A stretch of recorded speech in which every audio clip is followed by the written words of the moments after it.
तालुक्यातील जयगड या ठिकाणी जिंदाल कंपनीच्या वायू गळतीमुळे या ठिकाणी तेथील आजूबाजूचे ग्रामस्थ तसेच शाळेतील विद्यार्थ्यांना अस्वस्थता वाटू लागल्याने त्यांना जवळच्या शासकीय रुग्णालयामध्ये दाखल करण्यात आले होते। या ठिकाणी जिल्ह्याचे नवनिर्वाचित मंत्री व स्थानिक आमदार आदरणीय उदय सामंत साहेब यांनी या विद्यार्थ्यांची चौकशी केली व जिंदाल कंपनी विरोधात चौकशी करून कारवाई करण्याचे आदेश दिले होते। परंतु 2-3 दिवसानंतर या विद्यार्थ्यांना परत एकदा परकर या खाजगी रुग्णालयामध्ये काल दाखल केलेले आहे। माझी जिल्हाधिकारी साहेब तहसीलदार साहेब यांना विनंती आहे की आपल्याला जिंदाल कंपनीचा उदरनिर्वाह चालवायचा आहे की आमच्या ग्रामस्थांचं आरोग्य सेवा बघायची आहे।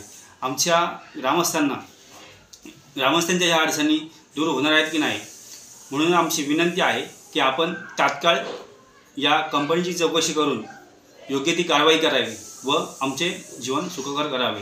जय भीम।